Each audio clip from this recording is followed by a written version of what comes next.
notre vie. Que sa paix qui dépasse toute intelligence puisse être avec vous dans toutes choses.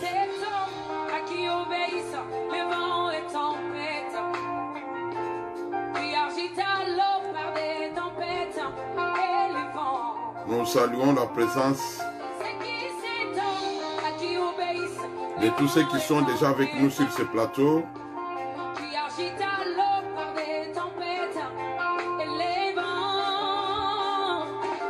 Et nous saluons tous ceux qui vont être avec nous, ceux qui vont nous suivre en direct et ceux qui nous suivront plus tard.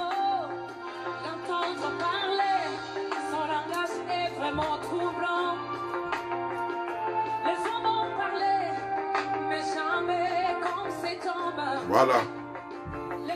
Nous voulons parler de la part du Seigneur. C'est de sa part que nous voulons parler.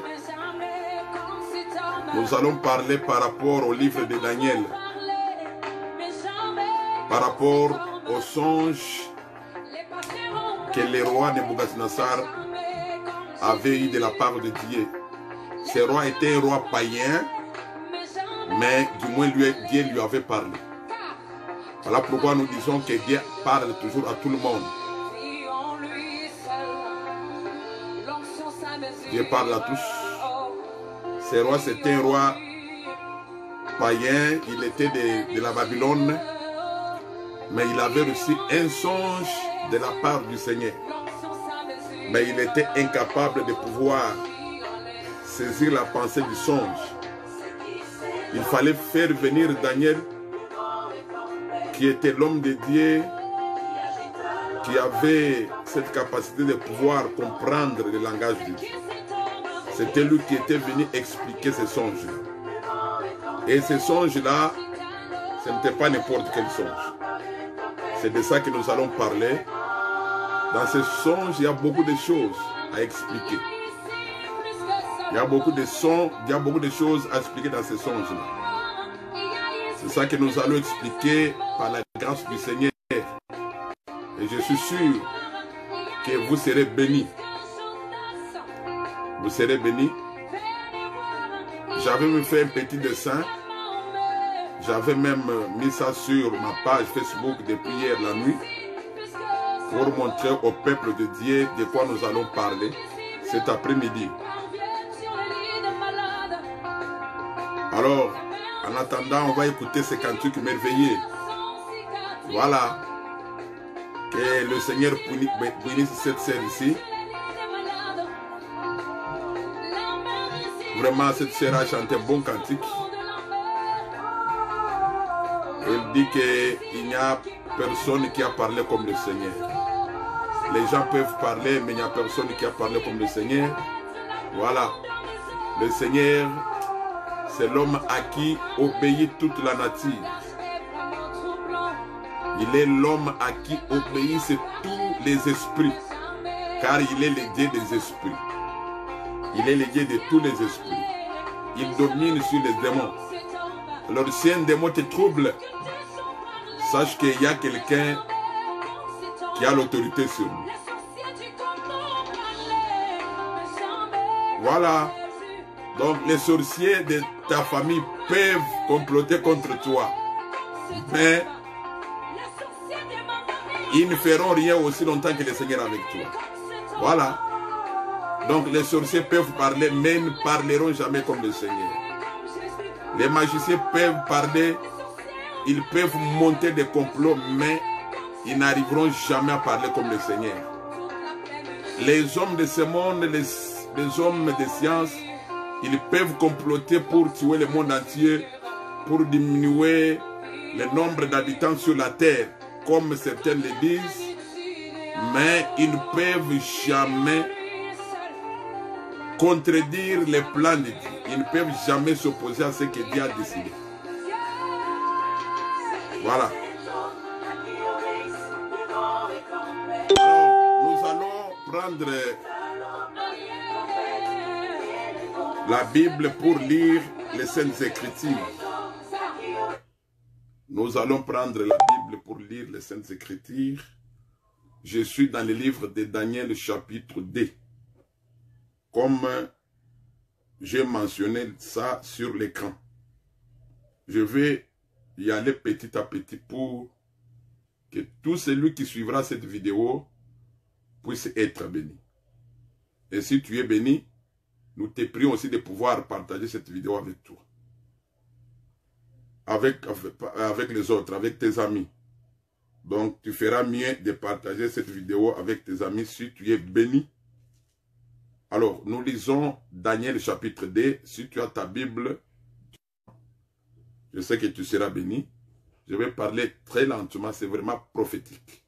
Les choses prophétiques sont aussi bien pour te donner la lumière. Connaître aussi les temps dans lesquels tu vis. Voilà aussi l'importance de la prophétie. Alors, je lis Daniel chapitre 2. Je lis Daniel chapitre 2. Je commence par le verset 31. Ô roi, tu regardais et tu voyais une grande statue. Cette statue était immense et d'une splendeur extraordinaire. Elle était debout devant toi et son aspect était terrible. La tête de cette statue était d'or, pur, sa poitrine et ses bras étaient d'argent, son ventre et ses cuisses étaient d'airain. Ses jambes de fer, ses pieds en partie de fer et en partie d'argile. Tu regardais lorsqu'une pierre se détacha, sans le secours d'aucune main, frappa les pieds de fer et d'argile de la statue et les mit en pièces. Alors le fer, l'argile, l'airain, l'argent et l'or furent brisés ensemble et devinrent comme la balle qui s'échappe d'une aire en été.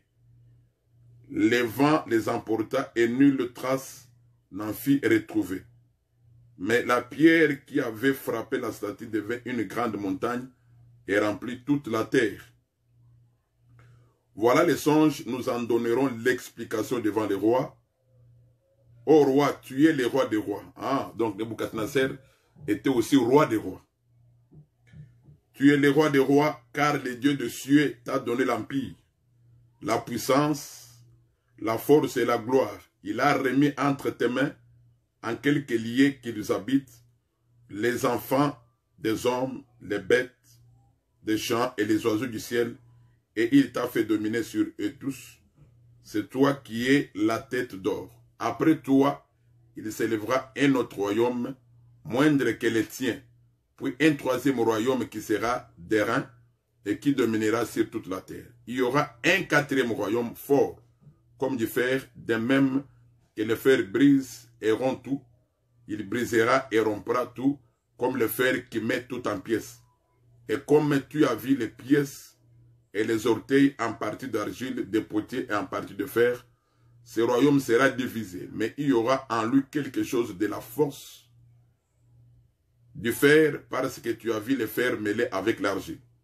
Et comme les doigts des pieds étaient en partie de fer et en partie d'argile, ce royaume sera en partie fort et en partie fragile. Tu as vu le fer mêlé avec l'argile, parce qu'ils se mêleront par des alliances humaines. Mais ils ne seront point unis l'un à l'autre, de même que le fer ne s'allie point avec l'argile. Dans les temps de ces rois, le Dieu des cieux suscitera un royaume qui ne sera jamais détruit et qui ne passera point sous la domination d'un autre peuple. Il brisera et anéantira tous ces royaumes-là, et lui-même subsistera éternellement. C'est ce qu'indique la pierre que tu as vu se détacher de la montagne, sans le secours d'aucune main, et qui a brisé le fer, l'airain, l'argile et l'or. Le grand Dieu a fait connaître au roi ce qui doit arriver après cela. Le songe est véritable et son explication est certaine. Que le Seigneur puisse bénir la présence de tous, et aussi tous ceux qui vont nous suivre plus tard. Alors, j'étais en train de dire que c'est mieux aussi de parler sur la prophétie, puisque la prophétie, c'est la lumière. La prophétie aussi permet au peuple de Dieu de pouvoir connaître les temps dans lequel il vit. C'est très important. C'est très important. Alors, voilà pourquoi le Seigneur nous a guidés à parler sur ces songes que Dieu avait donnés au roi Nebuchadnezzar. Le roi Nebuchadnezzar était un roi païen. Il était de Babylone, puisque la Babylone n'était pas la nation de Dieu, mais quand Israël était sous la domination babylonienne, c'est-à-dire quand les enfants d'Israël étaient esclaves à Babylone, c'était à ce moment-là que Dieu avait parlé à ces rois dans un songe. Voilà pourquoi nous avons toujours dit que Dieu parle à tout le monde. Que tu sois chrétien ou que tu sois païen. Dieu peut parler même aux païens. Mais le problème maintenant est de comprendre le sens du langage de Dieu. Puisque notre Dieu a toujours un langage dur. Un langage pas dur, mais un langage codé. Il utilise toujours des langages codés, des signes pour pouvoir parler. Alors, quand le Seigneur avait parlé au roi Nebuchadnezzar, quand le roi s'est réveillé le matin, il a même oublié les songes. Il a oublié les songes. Il a demandé à ses magiciens de pouvoir lui rappeler les songes et lui donner l'explication du songe. Et aucun de ces magiciens, c'est-à-dire les gens sages de Babylone, aucun n'était capable de pouvoir connaître les songes que le roi avait eu quand il dormait. Et personne n'était capable de pouvoir expliquer ces songes. Donc c'est une chose difficile. Le roi a reçu les songes, mais il oublie les songes le matin, mais il demande à ses magiciens de pouvoir lui rappeler les songes et lui donner l'explication. Et il va leur dire que si vous ne le faites pas, vous allez tous périr, vous et vos familles. Donc c'est là où nous comprenons qu'il faut aussi connaître les songes venant de Dieu. Puisque ces songes ici, c'était les songes qui viennent de Dieu. Il faut connaître les langages de Dieu et après connaître aussi son explication. Voilà pourquoi nous avons toujours enseigné que les Saintes Écritures sont comme un songe. Dieu parle toujours en parabole, mais il faut connaître l'essence de ce qu'il a dit. Voilà pourquoi il est dit, la lettre tue, mais l'esprit vivifie. Alors quand quelqu'un ne connaît pas la lettre, il lui sera aussi difficile de comprendre la pensée de la lettre. Donc il faut connaître et la lettre et la pensée. Et pendant cette période, il n'y avait personne qui était capable de le faire si ce n'était que Daniel. L'Écriture dit que quand Daniel a appris cela, il a fait appel à ses trois compagnons, Meshach, Shadrach et Abednego. Ils sont allés en prière pour que Dieu puisse leur révéler le songe. Et Dieu a révélé le songe à Daniel dans une vision nocturne. Quand Dieu lui révèle le songe, c'est alors que Daniel va maintenant vers le roi pour lui donner le songe, lui dire d'abord le songe et son explication. Alors, écoutez maintenant les songes. Daniel dit ceci au roi Nebuchadnezzar qui avait oublié déjà le songe. Il lui dit, voilà, quand tu étais sur ta couche, quand tu dormais, voilà ce que tu as eu comme songe. Tu as vu une statue devant toi. Cette statue était terrible, une statue effrayante, une statue qui pouvait effrayer quelqu'un. C'était une grande statue que tu as vue. Voilà pourquoi j'ai essayé un peu, je ne suis pas même un bon dessinateur, j'ai essayé un peu de dessiner cette statue. Et la statue était divisée en 4. Donc la statue avait la forme d'un homme. La statue avait la forme d'un homme et elle était divisée en 4 parties. Donc un homme divisé en 4 parties. La tête était en or, les bras et la poitrine étaient en argent. Le ventre de la statue et les cuisses de la statue étaient en airain, soit en bronze. Mais les jambes étaient en fer et les pieds en partie d'argile et en partie en fer. Donc les orteils aussi, une partie était en fer, une partie en argile. C'est ça d'abord le songe que le roi a eu, qu'il avait oublié. Donc le songe était que il avait vu une statue ayant la forme d'un homme. Donc l'homme a la tête, les bras, les yeux, ainsi de suite, jusqu'aux pieds. Et il a vu la statue comme la forme, comme un homme.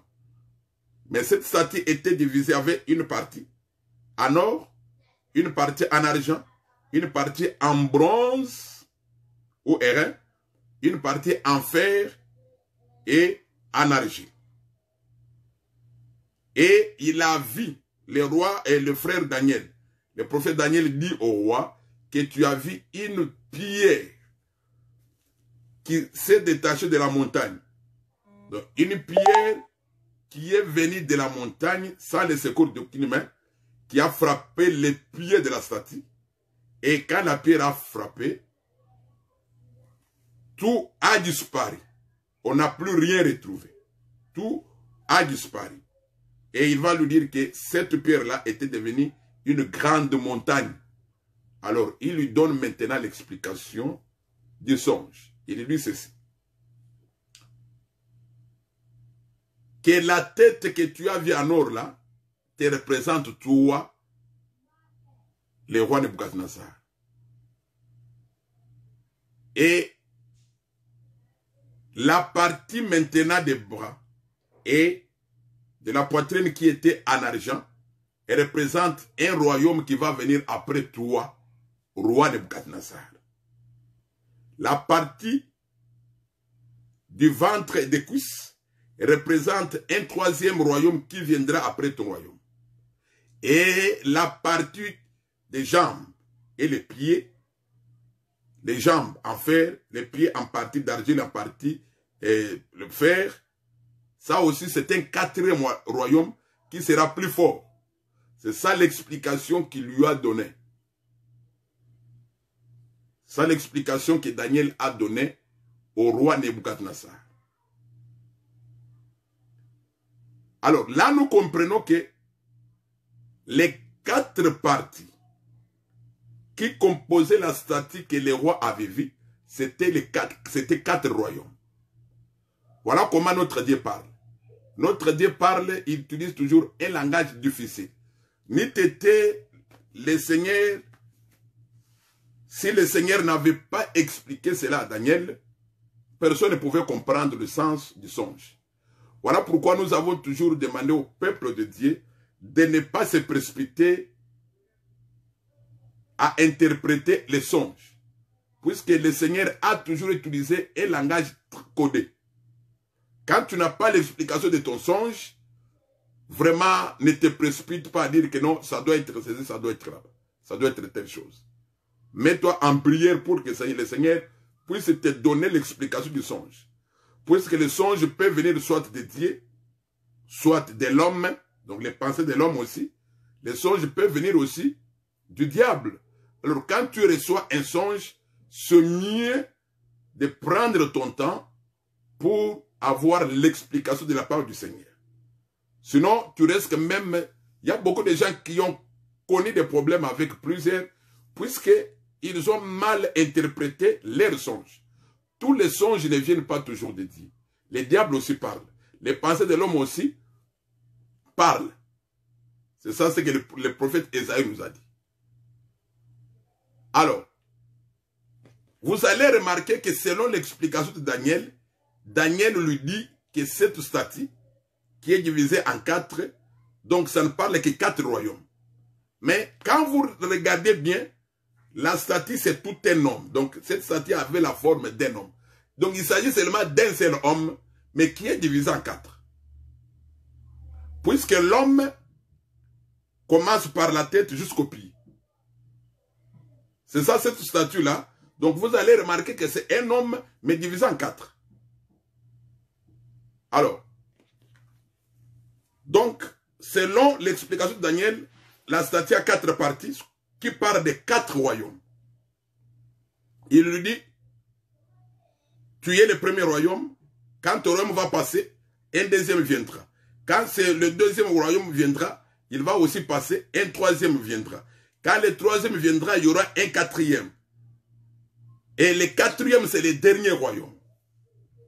Voilà, vous allez comprendre que par rapport à cette statue, vous allez comprendre que quand on parle du quatrième royaume, on parle déjà du temps de la fin. Donc le temps de la fin des royaumes et de la terre, c'est à partir du 4e royaume. Alors, il faut maintenant chercher à connaître dans quel royaume de la terre nous sommes aujourd'hui. Si nous sommes dans le 4e, là nous allons comprendre que nous sommes dans le dernier royaume de la terre, bien sûr. Après ces royaumes ici, il n'y aura pas un autre royaume de la terre selon les songes que le roi Nebuchadnezzar a reçus de la part de Dieu. Car Dieu ne trompe pas. Donc, le temps de la fin des royaumes de la terre, c'est le 4e royaume. Alors, notre Dieu parle tantôt d'une manière, tantôt d'une autre. Mais il parle d'une seule chose. Alors, quand vous lisez Daniel chapitre 7, par exemple, vous allez remarquer une chose. Daniel chapitre 7, quand le frère Daniel a eu une vision, dans la vision qu'il a eue, il a vu 4 animaux. Le premier avait la forme d'un lion. Le deuxième avait la forme d'un léopard. Et le troisième avait la forme d'un ours. Et le 4e était plus fort que les 3 premiers animaux. Et je vais dire ça, je vais dire seulement, je vais dire quelques écritures. J'ai lu le verset 23. Daniel 7. Non, Daniel 7, verset 17 d'abord. Si quelqu'un peut écrire, Daniel 7, verset 17. Ces 4 grands animaux, ce sont 4 rois qui s'élèveront de la terre. Je saute. Je lis le verset 23.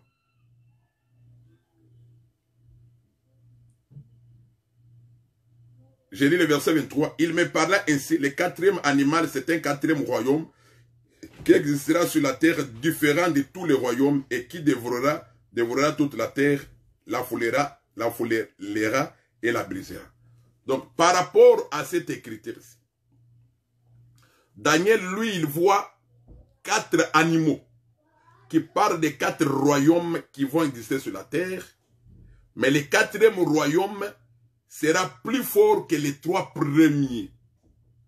Donc vous allez voir que Daniel 2 et Daniel 7 c'est la même chose. Puisque dans Daniel 2, on a vu une statue divisée en 4 et les 4 ce sont les 4 royaumes. Et le 4e royaume est en fer. L'écriture dit, Daniel explique au roi, il dit que le 4e sera plus fort que les 3 premiers. Voilà pourquoi vous voyez que ce royaume était en fer, puisque le fer brise tout. C'est ça ce que Daniel a expliqué au roi Nebuchadnezzar. Mais quand nous arrivons chez Daniel, quand Daniel lui reçoit maintenant la vision de la part de Dieu, et le Seigneur lui explique les 4 animaux qu'il a vus, il lui dit que les 4 animaux, ce sont les 4 royaumes. Mais le 4e sera plus fort que les 3 premiers. Voilà pourquoi il a les dents comme les dents de fer. Je vais lire ça. Là, je suis dans Daniel 7. Daniel 7, 7. Après cela, je regardais pendant mes visions nocturnes. Voici, il y avait un 4e animal, terrible, épouvantable et extraordinairement fort. Il avait de grandes dents de fer, il mangeait brisé et il foulait aux pieds ce qui restait. Il était différent de tous les animaux précédents et il avait 10 cornes. Voilà. Donc, quand Daniel, lui, il voit les 4 bêtes, les 4 animaux, le Seigneur lui explique encore ces 4 animaux comme les 4 royaumes.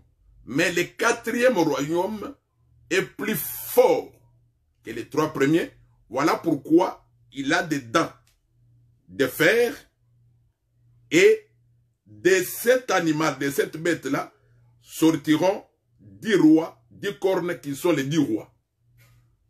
Alors, quand vous rentrez dans Daniel chapitre 2, vous rentrez dans Daniel chapitre 2, dans la statue de Nebuchadnezzar, comme je l'ai dessiné là, vous allez remarquer qu'on parle des pieds et on parle des orteils, où les orteils seront en partie de fer et en partie d'argile.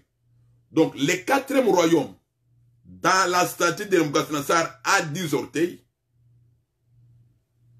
Mais, quand nous allons dans Daniel 7, le 4e royaume a 10 cornes qui sont les 10 rois. Donc, vous allez voir que le 4e royaume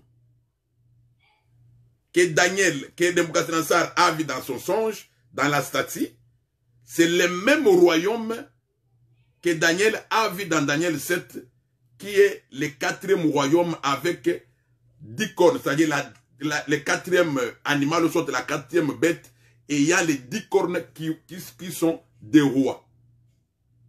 Voilà pourquoi nous disons que Dieu parle d'une manière tantôt d'une autre. Il peut parler d'une seule chose, mais de différentes manières. Donc, Daniel 7 veut dire seulement Daniel 2. Donc, cette statue-là, divisée en 4, c'est la même chose avec Daniel 7, où il y a 4 animaux. Mais le 4e est puissant par rapport aux 3 premiers. Et dans Daniel 2, la statue, divisée en 4, qui sont les 4 royaumes, mais les derniers royaumes, là où il y a les jambes en fer et les pieds en fer et en argile, nous voyons que ce royaume aussi est fort à cause de la présence du fer. C'est ça ce que l'Écriture dit, que ce royaume sera fort. Mais de ce royaume sortiront 10 rois, voilà. Du 4e royaume sortiront 10 rois. Alors, Daniel avait déjà expliqué au roi Nebuchadnezzar que ton royaume va tomber. Et après ton royaume viendra un deuxième. D'ailleurs, pour faire la corrélation, avant d'expliquer comment sont tombés ces royaumes, pour faire la corrélation, vous allez remarquer que les royaumes de Daniel, les royaumes de Nebuchadnezzar, qui étaient représentés par l'or, la tête en or, quand vous allez dans Daniel chapitre 7, l'or ici est représenté par un animal qu'on appelle lion. Voilà pourquoi partout vous voyez l'or, ce n'est pas toujours la divinité. Puisque ici nous voyons l'or qui est un royaume de païens. Un royaume de païens. Donc l'or dans la Bible partout ce n'est pas toujours la divinité. Alors, les royaumes de Babylone étaient représentés, les royaumes de Babylone, bien sûr, les royaumes de Nebuchadnezzar étaient représentés par l'or. Et cet or, quand nous allons dans Daniel chapitre 7, est représenté par la bête qui est le lion. Et le deuxième royaume, qui est en argent, dans la statue de Nebuchadnezzar, est représenté par le léopard dans Daniel 7. Et le troisième royaume, en bronze, dans la statue de Nebuchadnezzar, est représenté dans Daniel 7 par l'ours. Et le quatrième royaume, dans la statue de Nebuchadnezzar, qui est représenté par le fer et l'argile, dans Daniel 7, est représenté par un animal qui est fort, ayant des dents de fer. Alors, maintenant, pour connaître les royaumes dans lesquels nous sommes aujourd'hui, il n'y a que les Écritures qui peuvent nous donner la précision. Il n'y a que les Écritures qui donnent la lumière sur toutes choses. Voilà pourquoi nous aimons notre Seigneur, puisque le Seigneur nous a déjà parlé par les prophètes. Nous, cette génération, nous sommes une génération, nous sommes une meilleure, une génération heureuse. Pourquoi?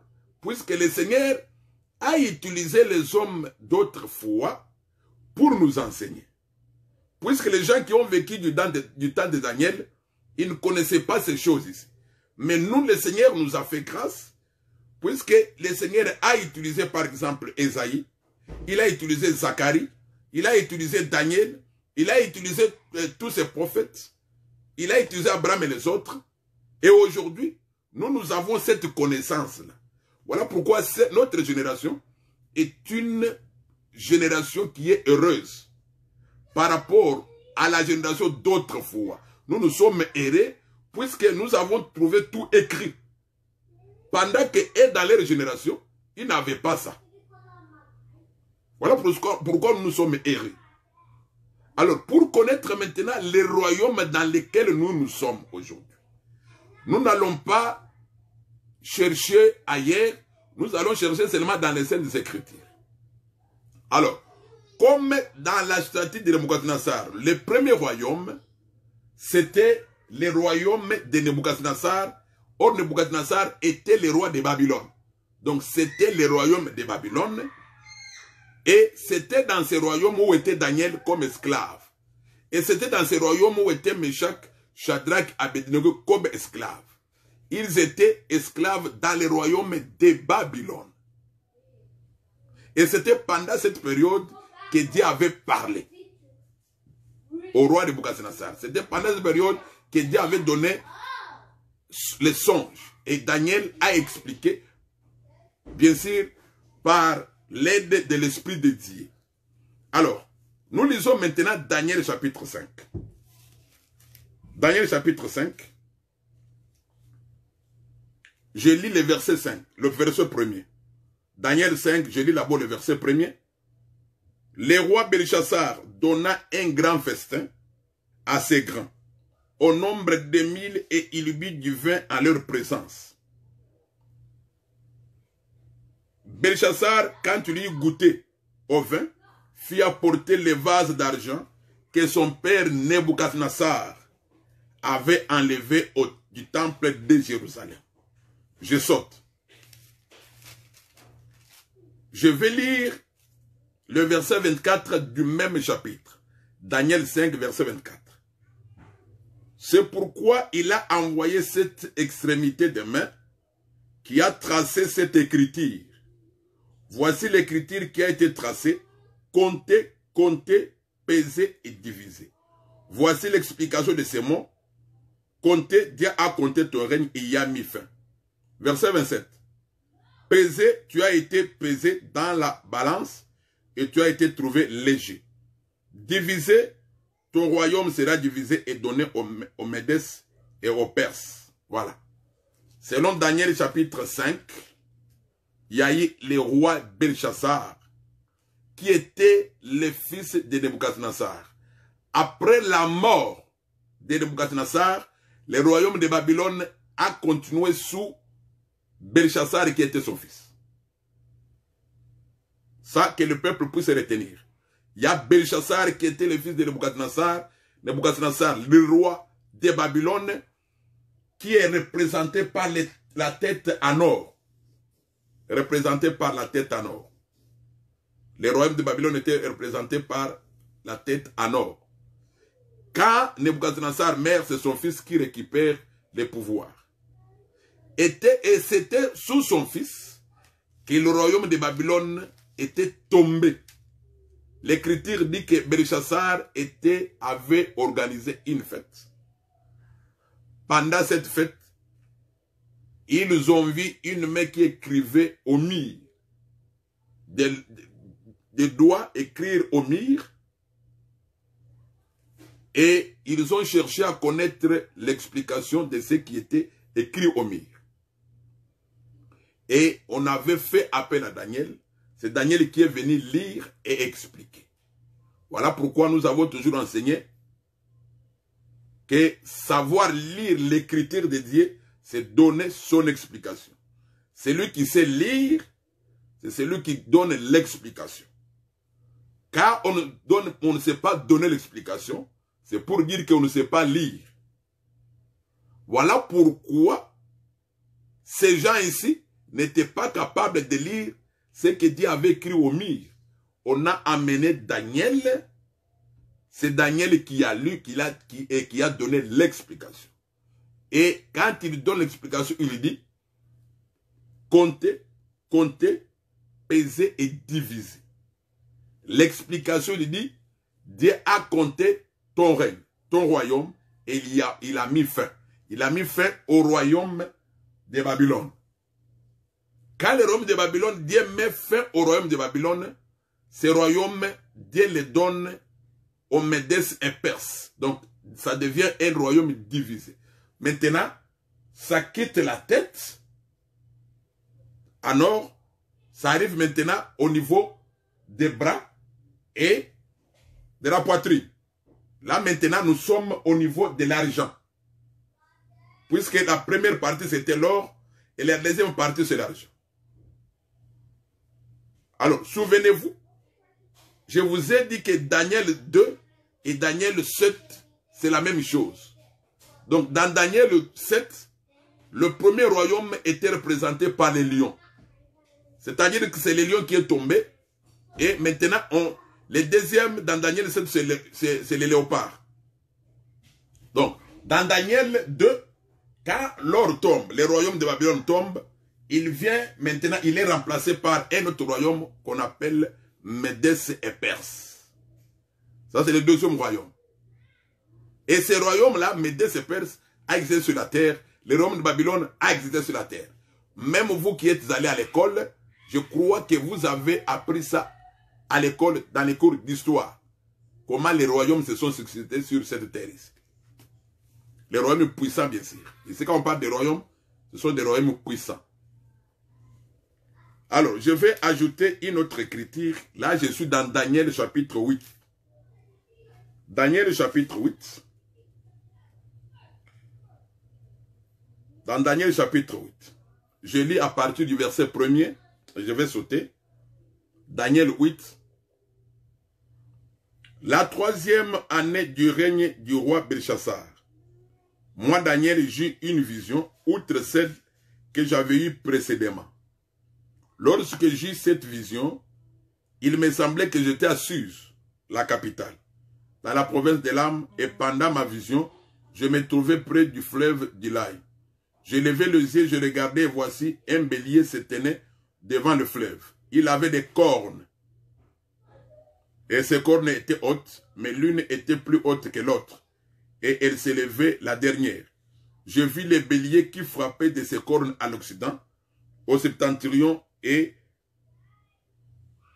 au septentrion et au midi. Aucun animal ne pouvait lui résister. Il n'y avait personne pour délivrer ses victimes. Il faisait que ce qu'il voulait et il devint puissant. Comme je regardais attentivement, voici un bouc venait de l'Occident et parcourait toute la terre. À sa surface, sans les toucher. Ce bouc avait une grande corne entre les yeux. Là, maintenant, je saute. Si tu peux encore écrire, frère Méziane, Daniel 8, maintenant je vais au verset 20. Les béliers que tu as vus et qui avaient des cornes, ce sont les rois de Médès et de Perse. Verset 21, du même chapitre, Daniel 8, 20 à 21. Les boucs, c'est les rois de Javan, la Grèce. La grande corne entre ses yeux, c'est le premier roi. Donc, Daniel a encore eu une autre vision sous le règne du roi Belchassar, qui était le fils de Nebuchadnezzar. Quand il reçoit cette vision, dans la vision, il voit deux animaux, les béliers et les boucs. Il voit les béliers avec des cornes. Mais il va voir un bouc avec un seul corne. Dans l'explication, les boucs, les béliers avec des cornes représentaient les royaumes de Médès et Perse. Donc c'est ça l'argent. Le deuxième royaume après Babylone.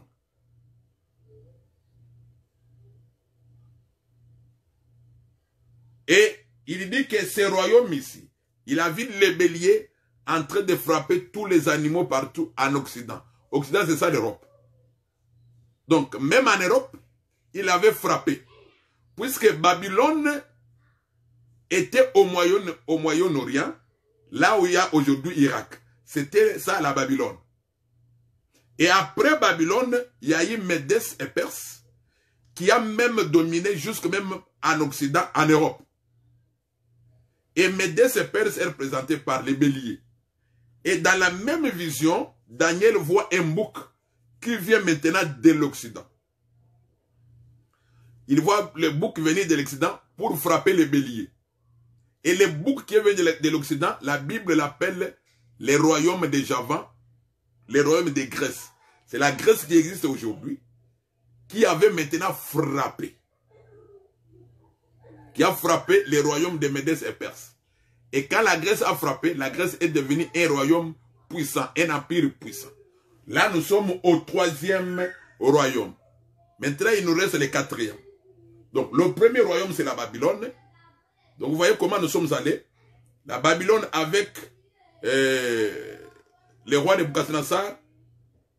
Quand le roi de Nebuchadnezzar meurt, c'est son fils qui prend le royaume. Et sous son fils, le royaume est divisé pour être maintenant, pour devenir Médès et Perse. Quand Médès et Perse tombent, Médès et Perse qui est représenté par les béliers avec des cornes. Et on voit maintenant le bouc qui vient pour frapper les béliers. Et le bouc qui vient là, c'est le 3e royaume qui est la Grèce. La Grèce était le 3e royaume. Et selon les Écritures, le Seigneur avait promis que la Grèce allait aussi tomber. Et quand la Grèce tombe, maintenant il y aura un royaume, un autre 4e royaume qui sera très puissant. Je crois que je peux retrouver l'écriture. Voilà. Je vais lire toujours Daniel 8. Je suis maintenant au verset 22. Verset d'abord 21. Le bouc, c'est le roi de Javan, la Grèce. La grande corne entre ses yeux, c'est le premier roi. Le verset 22. Les 4 cornes qui se sont élevées pour remplacer cette corne brisée, ce sont 4 roms et 4 royaumes qui s'élèveront de cette nation, mais qui n'auront pas autant de force. Donc vous voyez, donc le bouc avait une corne, et cette corne devait être brisée. Devait être brisée, et après, il y aura d'autres petits royaumes. Pas des royaumes puissants. D'ailleurs, l'Écriture dit qu'il y aura d'autres petits royaumes qui vont sortir, mais qui ne seront pas aussi puissants. Alors, je vais vous montrer une écriture. Puisque quand nous enseignons, nous mettons les Écritures en ordre. Toujours dans Daniel chapitre 8.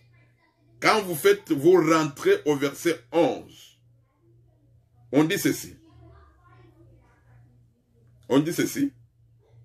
Au verset 8 d'abord, Daniel 8, 8.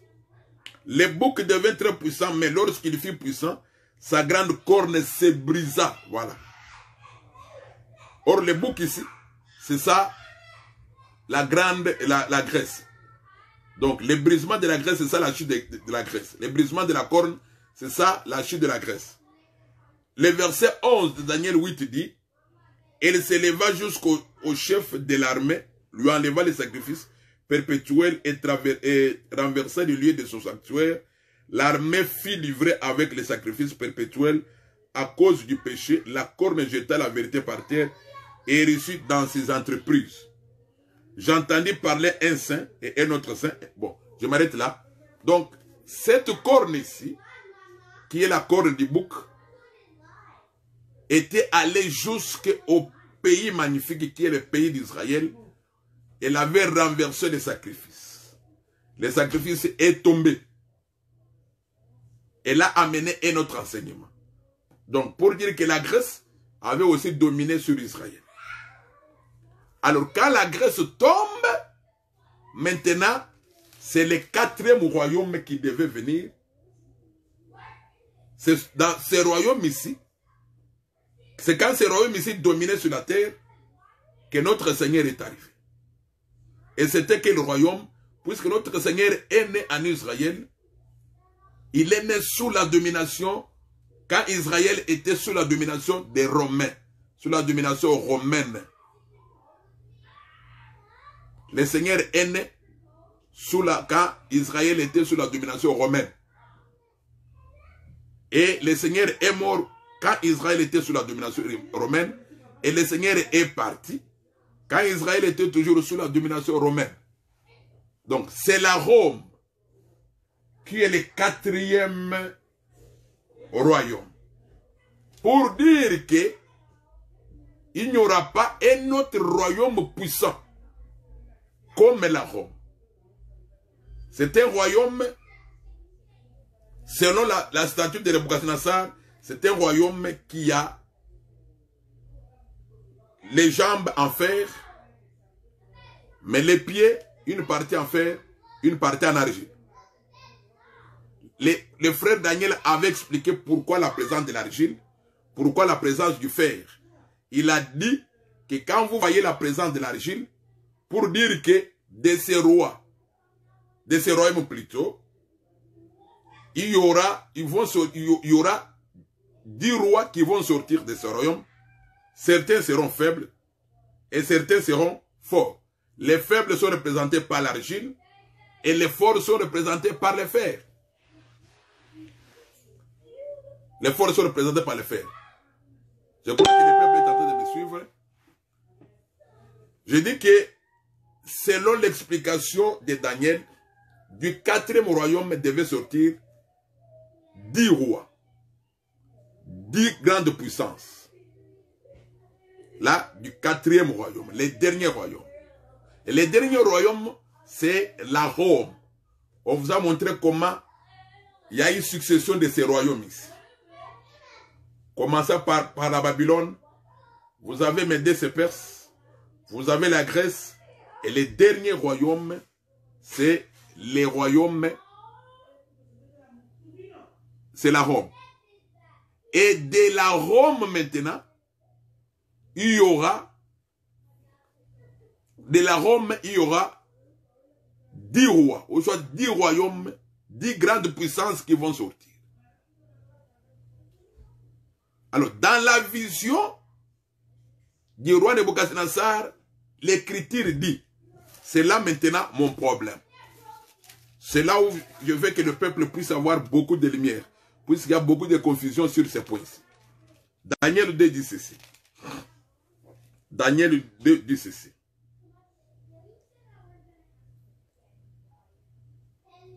Daniel 2, verset 44. Daniel 2, verset 44. Dans les temps de ces rois, vous voyez, les rois sont au pluriel. Les deux des cieux suscitera un royaume qui ne sera jamais détruit et qui ne passera point sous la domination d'un autre peuple. Il brisera et anéantira tous ces royaumes-là et lui-même subsistera éternellement. C'est ce qu'indique la pierre que tu as vu se détacher de la montagne sans le secours d'aucune main et qui a brisé le fer, les reins, l'argile et l'or. Le grand Dieu a fait connaître au roi ce qui doit arriver. Après cela, le songe est véritable et son explication est certaine. Selon cette écriture-ci, du 4e royaume vont sortir 10 rois, 10 grandes puissances. Or, ce 4e royaume qui est le dernier, c'est la Rome. Donc la Rome va engendrer 10 grandes puissances. Quand il y aura ces 10 grandes puissances du monde, bien sûr, c'est alors que la pierre va venir de la montagne, sans le secours d'aucune main, pour frapper ces rois. Donc vous voyez ça? Donc c'est pendant les royaumes, les derniers royaumes. Les derniers royaumes ici, c'est la Rome. Et le Seigneur Jésus est venu, il a trouvé le monde sous la domination romaine, ou soit il a trouvé Israël sous la domination romaine. Le Seigneur est parti et Israël est resté sous la domination romaine. Maintenant, de la Rome, on commençait à sortir des puissances du monde. Donc, de la Rome, il y a 10 puissances qui sont en train de sortir. Voilà pourquoi la présence des 10 orteils de la statue. Mais de ces puissances-là, parmi ces 10 puissances, il y en aura qui seront faibles, il y en aura qui seront fortes. Alors, quand les 10 puissances, quand on aura totalisé les 10 rois, les 10 grandes puissances, c'est alors que la pierre va se détacher de la montagne pour frapper. Alors, je vous disais tantôt que Daniel 2 et Daniel 7, c'est la même chose. Alors, quand vous allez dans Daniel 7, écoutez, le 4e animal, ou soit le 4e royaume, c'est que le Seigneur dit. Daniel 7, verset 7. Après cela, je regardais pendant mes visions nocturnes, et voici, il y avait un 4e animal, terrible, épouvantable et extraordinairement fort. Il avait des grandes dents de fer, il mangeait, brisait, et il foulait aux pieds ceux qui résistaient. Il était différent de tous les animaux précédents. Il avait 10 cornes, voilà. Il avait 10 cornes. Je considérais les cornes, et voici, bon, je saute, je vais lire maintenant verset 19, Daniel 7, 19. Ensuite, je désirais savoir la vérité sur le 4e animal qui était différent de tous les autres, extrêmement fort et terrible, qui avait des dents de fer et des ongles d'airain, qui mangeait, brisait et foulait aux pieds ceux qui résistaient. Et sur les 10 cornes qui avaient la tête, qu'il avait à la tête, et sur l'autre qui était sorti, et devant lesquels 3 étaient tombés, sur cette corne qui avait des yeux, une bouche parlant avec arrogance et une plus grande apparence que les autres. Alors, maintenant la réponse. Il voulait connaître la vérité sur les 10 cornes et les 4e royaume. Maintenant, on lui explique. On lui dit ceci. On lui dit ceci. Verset 23. Il me parla ainsi. Le 4e animal, c'est un 4e royaume qui existera sur la terre, différent de tous les royaumes, et qui dévorera toute la terre, la foulera et la brisera. Les 10 cornes, ce sont 10 rois qui s'élèveront de ces royaumes. Voilà. Daniel 7, verset 24. Les 10 cornes, ce sont les 10 rois qui s'élèveront de ces royaumes. Et un autre s'élèvera après et il sera différent des premiers. Il abaissera 3 rois. Il prononcera des paroles, ainsi de suite. Alors, par rapport à cette écriture-ci, des 4e royaumes vont sortir 10 rois. C'est ça, ça sera ces 10 rois puissants. Ça sera 10 rois puissants. Et ces 10 rois-là, après, ces 10 rois-là, c'est avec ces 10 rois-là, en fait, je dis quoi? Donc, les 10 rois du 4e animal, ou soit les 10 cornes du 4e animal, dans la statue de Nebuchadnezzar, sont représentés par les 7 et par les 10 orteils. Par les 10 orteils. Alors, maintenant, il y a une question qui trouble beaucoup de gens. Il y a des gens, une question qui trouble beaucoup de gens. Vous allez remarquer que quand l'Écriture dit ceci au verset 24, les 10 cornes, ce sont 10 rois qui s'élèveront de ce royaume, un autre s'élèvera après et il sera différent des premiers et il abaissera les 3. Les 10 rois, ce sont les 10 grandes puissances qui vont s'élever sur la terre. Mais quand un autre viendra, un autre roi, il va abaisser les 3. C'est-à-dire les 3 vont entrer dans ces rois-là. On dirait qu'il est le 11e, mais c'est toujours le même roi. Vous allez comprendre ceci dans la suite des temps. C'est maintenant dans le livre d'Apocalypse que vous allez comprendre cela. Alors, quand nous allons maintenant dans le livre d'Apocalypse, nous allons dans le livre d'Apocalypse, c'est là que vous allez comprendre le message de Daniel 2 et Daniel 7. Je vais prendre Apocalypse chapitre 17.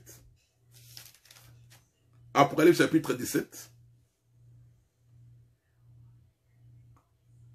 Je lis le verset 5. Non, je lis le verset 4. Cette femme était vêtue de pourpre et d'écarlate et parée d'or, de pierres précieuses et de perles. Elle tenait dans sa main une coupe d'or remplie d'abominations et des impuretés de sa prostitution. Je lis le verset 7. Et là, je me dis, pourquoi t'étonnes-tu? Je te dirai le mystère de la femme et de la bête qui la porte, qui a les 7 têtes et les 10 cornes. La bête que tu as vue, elle n'est plus, que tu as vue, était et n'est plus, elle doit monter de l'abîme et aller à la perdition. Et les habitants de la terre, ceux dont le nom n'a pas été écrit dès la fondation du monde, dans le livre de vie, s'étonneront en voyant la bête parce qu'elle était et qu'elle n'est plus et qu'elle reparaîtra. Je saute, je vais lire verset 12. Apocalypse 17, verset 12. Les 10 cornes que tu as vues sont 10 rois qui n'ont pas encore reçu des royaumes, mais qui reçoivent autorité comme roi pendant 1 heure avec la bête. Voilà. Dans Apocalypse chapitre 17, le frère Jean voit une femme assise sur une bête qui a 10 cornes et 7 têtes. Et cette bête est expliquée comme étant les royaumes. Et les 10 cornes de la bête sont expliquées comme étant des rois qui vont travailler avec la bête. C'est-à-dire les 10 plus 1, ça fait 11. Donc la bête et les 10 rois vont travailler ensemble. Mais quand vous rentrez dans Daniel chapitre 2, vous allez remarquer que parmi les orteils, il y a des orteils en fer et des orteils en argile. Les orteils en argile représentent les rois qui seront faibles. Qui, quand la bête viendra, qui est le 10e roi, va les faire tomber.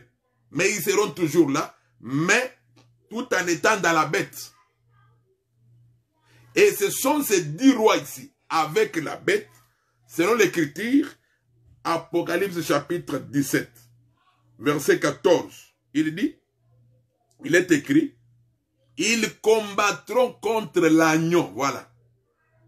Et l'agneau le vaincra, parce qu'il est le Seigneur des seigneurs et le roi des rois, et les appelés, les élus, et les fidèles qui sont avec lui, les vaincront aussi. Donc, les 10 rois, plus la bête, ils vont combattre contre l'agneau. C'est ça dans Daniel chapitre 2, où on a vu la pierre qui se détache de la montagne sans le secours d'aucune main, pour frapper les pieds de la statue.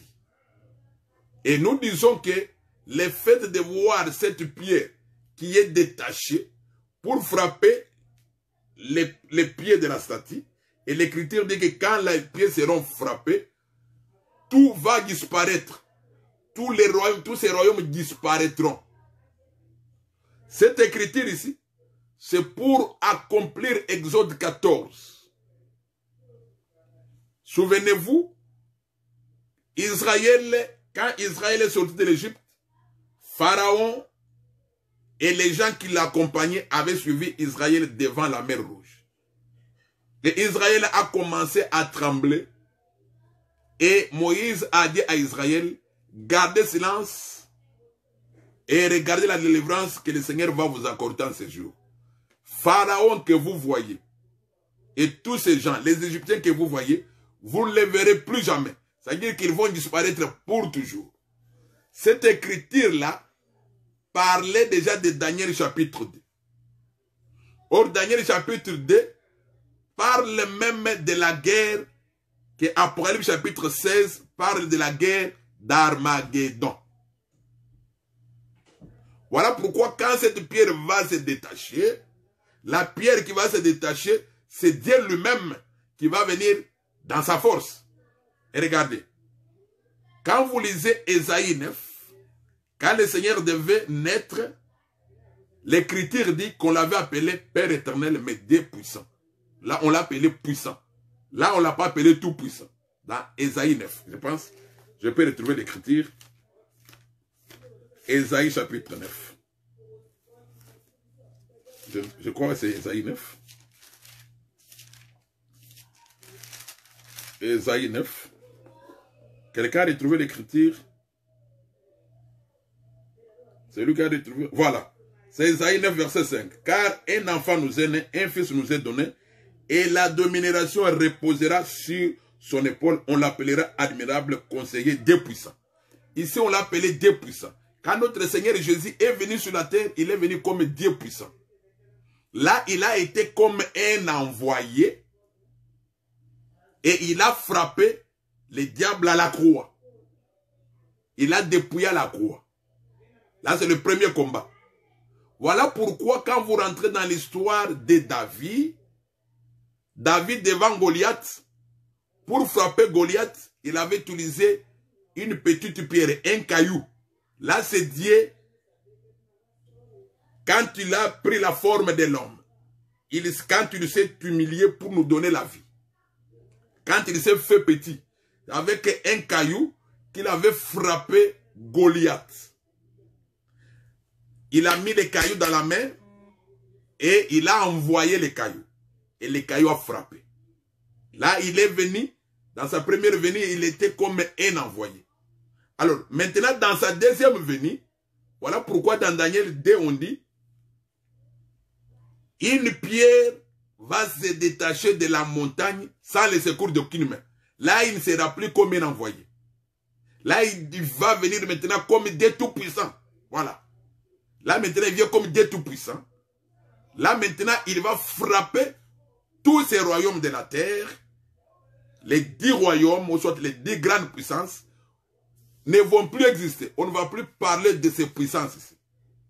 Les 10 grandes puissances du monde, qui sont par exemple les États-Unis, le Canada, vous avez l'Italie, vous avez l'Allemagne, vous avez la France, vous avez le Royaume-Uni, vous avez le Japon, vous avez la Russie.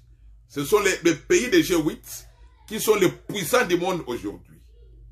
Et quand il y en aura 10, c'est alors que cette pierre va descendre.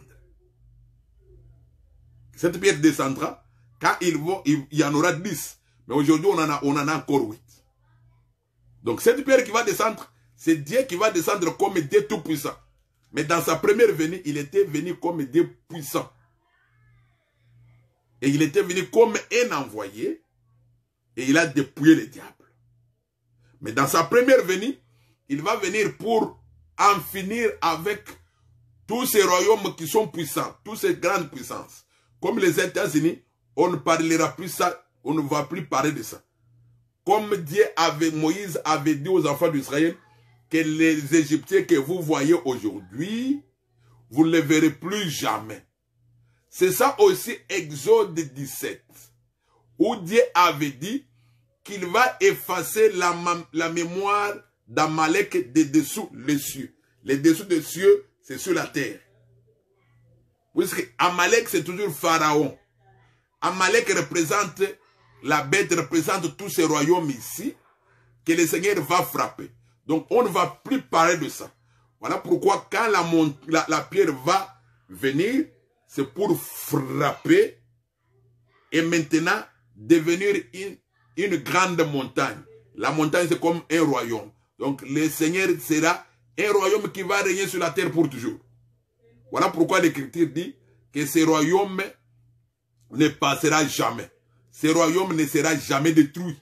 Donc tous les royaumes de la terre peuvent être détruits. Mais le seul royaume qui ne sera jamais détruit, c'est le royaume de notre Dieu. Alors, Daniel 2, c'est la même chose avec Daniel 7. Voilà pourquoi dans Daniel 7, quand vous lisez, vous allez remarquer que on avait vu un fils de l'homme qui vient pour juger la bête qui va faire la guerre au sein. Or, la bête ne fera pas seule la guerre au sein, mais la bête sera accompagnée avec les 10 grandes puissances qui feront la guerre au sein. Même chose avec Pharaon. Pharaon n'avait pas suivi seul les enfants d'Israël à la mer Rouge, mais Pharaon était accompagné. Et quand ils sont arrivés là-bas, le Seigneur les a anéantis et ils ont disparu pour toujours. Israël ne les a jamais plus revus. Pharaon jusqu'à aujourd'hui et tous les gens qui étaient avec lui, ils avaient disparu. C'est ça d'ailleurs, ce qu'Apocalypse chapitre 16 appelle la guerre d'Armageddon. Donc, j'avais voulu faire voir au peuple de Dieu que Daniel 2 et Daniel 7, c'est la même chose. Les 10 orteils sont les 10 cornes du 4e royaume. Et ce sont les 10 cornes qui sont les 10 rois, sont les 10 grandes puissances qui feront la guerre au sein, qui feront la guerre à l'agneau, bien sûr. Ils vont attaquer l'agneau. Ils vont attaquer l'agneau et l'agneau va les vaincre. Et quand l'agneau va les vaincre, nous aussi nous les vaincrons selon l'Écriture. Puisqu'il est écrit, et les appelés et les élus les vaincront aussi. Donc nous, aujourd'hui, nous sommes des appelés et des élus de Dieu. Aujourd'hui, les puissances du monde dominent sur nous. Aujourd'hui. Les puissances du monde dominent sur nous. Les hommes élevés de ce monde dominent. Ils dominent sur nous. Nous faisons leur volonté. Mais le Seigneur nous fera grâce en ce temps-là. Quand ils vont s'attaquer à notre Seigneur. Comme le Seigneur va le vaincre, nous aussi nous allons le vaincre. Nous allons le vaincre par notre Seigneur. Voilà pourquoi l'Écriture avait déjà prévu que nous ne sommes plus vainqueurs par celui qui nous a aimés. Aujourd'hui, c'est par la foi que nous disons que nous avons vaincu le monde. Nous avons vaincu les royaumes de la terre. Mais en ce jour-là, la chose va se matérialiser. Et ça sera la fin de tous ces royaumes. Et maintenant, le royaume de notre Dieu sera sur la terre. Pour nous introduire dans ce qu'on appelle les milléniums, soit la période de 1000 ans. Donc, ceci, c'était pour montrer au peuple de Dieu que cette pierre-là parlait seulement de la guerre de l'Armageddon. Si le Seigneur nous fait grâce, nous allons parler comment cette guerre va se faire. La guerre d'Armageddon. Puisqu'on parle, il faut d'abord que le fleuve Euphrate puisse tarir avant que cette guerre puisse avoir lieu. Et si le Seigneur nous fait grâce, on va en parler demain. Que le Seigneur puisse vous bénir.